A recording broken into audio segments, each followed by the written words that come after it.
안녕하세요. 오늘 우리가 귀 기울여 볼 목소리는요, 무려 2700년 전의 것입니다. 바로 예언자 미가의 목소리인데요. 와, 이게 그냥 옛날 이야기가 아니라 시대를 초월해서 지금 우리에게도 정말 강력한 질문을 던지거든요. 부패한 권력에 맞섰던 그의 용기 있는 외침, 한번 따라가 보시죠. 자, 시작부터 질문이 좀 세죠? 지도자들이 자기 백성을 먹이로 삼는다니 이게 무슨 말일까요? 이게 그냥 과거의 이야기가 아니에요. 권력이 썩으면 사회가 어떻게 무너지는지 그 본질을 꿰뚫는 질문이거든요. 이 질문이 바로 오늘 우리가 살펴볼 미가 이야기의 출발점입니다. 네, 먼저 배경부터 좀 알아봐야겠죠? 때는 기원전 8세기 유다 왕국입니다. 아, 이때 상황이 정말 말이 아니었어요. 밖에서는 엄청난 제국이 막 위협해 오고 있었고, 안으로는 사회가 그야말로 뿌리부터 썩어 들어가고 있었거든요. 그러니까 당시 유다가 처한 상황이 딱 이랬습니다. 이중고였죠. 밖에서는 시나스루 제국이라는 뭐랄까 당시 최강 대국이 집어삼킬 듯이 밀고 내려오고 있었고요. 근데 문제는 안에도 있었어요. 도시에 잘 나가는 엘리트들이 법을 교묘하게 이용해서 시골 농부들이 조상 대대로 물려받은 땅까지 다 빼앗아 버리는 거예요. 빈부격차가 어마어마했겠죠. 바로 이런 아수라장 속에서 예루살렘 중심부가 아닌 저기 변두리 시골 마을 모레세 출신의 한 농부 미가가 딱 등장해서 목소리를 내기 시작한 겁니다. 자, 그럼 이제 밀가 메시지의 진짜 핵심으로 들어와 볼까요? 그가 당시 정치 지도자들을 향해서 와, 진짜 듣고도 믿기 힘든 정말 소름 끼치는 고발을 합니다. 한번 들어보세요. 와, 정말 끔찍하죠. 이건 그냥 비난이 아니에요. 지도자들이 자기 백성을 잡아먹는 식인종이라고 말 그대로 그렇게 말하고 있는 거예요. 이 충격적인 비유, 대체 무슨 뜻일까요? 자, 이 비유를 한번 해독해보죠. 물론 진짜로 사람을 잡아먹었다는 얘기는 아니겠죠. 이건 바로 경제적 착취에 대한 정말 강력한 은유입니다. 보세요. 가죽을 벗긴다? 이건 마지막 남은 재산, 담보물까지 싹 다 빼앗아 간다는 뜻이에요. 뼈를 꺾는다? 이건 뭐 재기 불가능하게 완전히 망가뜨려 버린다는 거죠. 가장 무서운 건 솥에 넣을 고기처럼 다진다는 부분인데 이게 그냥 우발적인 게 아니라 아주 체계적이고 계산적으로 심지어 합법을 가장해서 사람들을 쥐어짰다는 겁니다. 이게 그냥 옛날 이야기 같으세요? 오늘날에도 법의 허점을 이용해서 사람들을 벼랑 끝으로 몰거나 말도 안 되는 대출로 삶을 파괴하는 그런 시스템이 있다면 미가는 아마 그것도 똑같이 식인행위라고 불렀을 겁니다.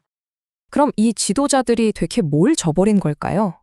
그들의 가장 중요한 의무가 뭐였을까요? 바로 미슈파트입니다. 히브리어인데요. 이게 그냥 법대로 판결하는 그런 소극적인 정의가 아니에요. 그보다 훨씬 더 적극적인 개념입니다. 사회에서 가장 힘없고 약한 사람들을 일부러 찾아가서 보호하고 기울어진 운동장을 바로잡아주는 것. 이게 바로 미슈파트예요. 지도자의 제1 임무였죠. 그런데 그들은 어땠죠? 오히려 그 권력을 이용해서 약한 사람들을 더 짓밟아버린 겁니다. 그 결과는 어땠을까요? 미가는 정말 무서운 선언을 합니다. 일종의 영적인 법칙이죠. 너희들이 가난한 사람들의 절규에 귀를 막았으니 이제 너희가 위기에 처해서 부르짖을 때 하나님도 똑같이 귀를 막고 침묵하실 것이다. 와, 정말 무섭지 않나요? 내가 했던 행동이 그대로 나에게 돌아오는 거죠. 그들의 잔인함이 신의 침묵이라는 가장 끔찍한 심판으로 돌아온 겁니다. 그런데요, 이 부패가 정치 지도자들만의 문제는 아니었습니다. 이 썩어빠진 시스템을 옆에서 거들어주고 심지어 이건 괜찮다고 정당화해준 공범들이 있었거든요. 미가는 이제 그 비판의 칼날을 바로 그들, 타락한 종교 지도자들에게로 돌립니다. 그 당시 예언자들도 두 부류로 딱 나뉘었어요. 한쪽은 말 그대로 영혼을 판 예언자들. 이 사람들은 돈이 기준이었어요. 자기한테 돈 주고 먹을 걸 주는 사람한테는 평안합니다, 샬롬 하면서 축복을 막 남발해요.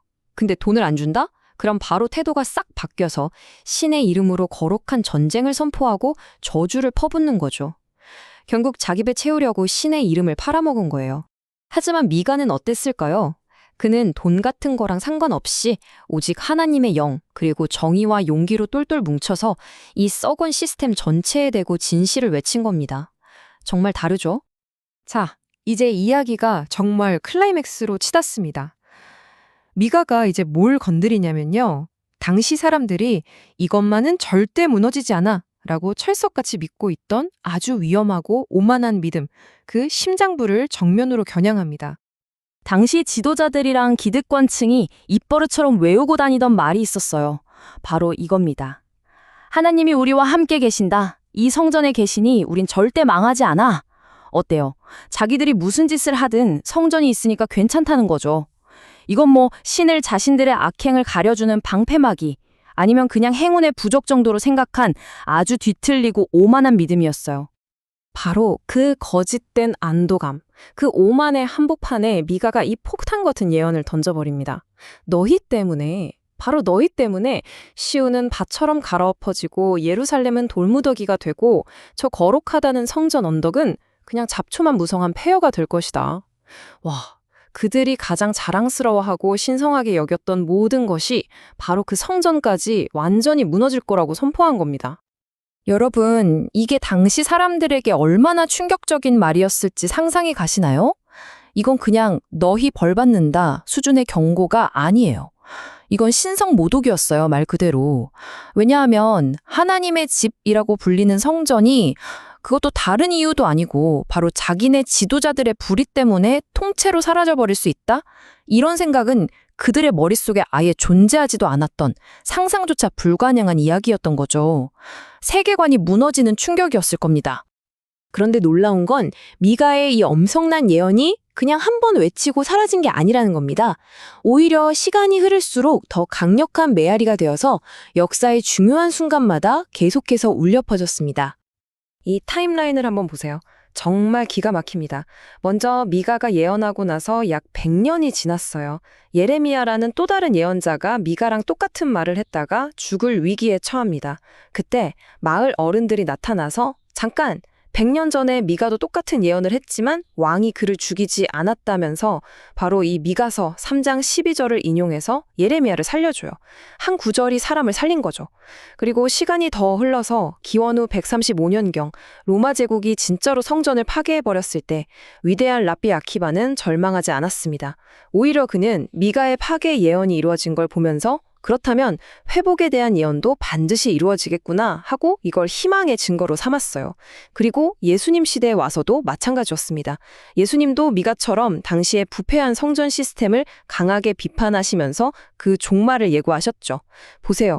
단 하나의 진실한 목소리가 수백 년의 시간을 관통해서 이렇게 계속 영향을 준 겁니다. 결국 미가의 이 오래된 외침은 시간을 뚫고 나와 오늘 우리에게 이렇게 묻고 있는 것 같습니다. 권력이 신성한 종교의 이름으로 혹은 거룩한 이념이나 애국심의 이름으로 자신을 포장하면서 시스템적인 악을 저지를 때 이건 아니다 라고 말할 수 있는 사람, 그 진실을 위해 목소리를 낼 용기를 가진 사람은 과연 누구일까요? 오늘 우리 시대의 미가는 어디에 있을까요?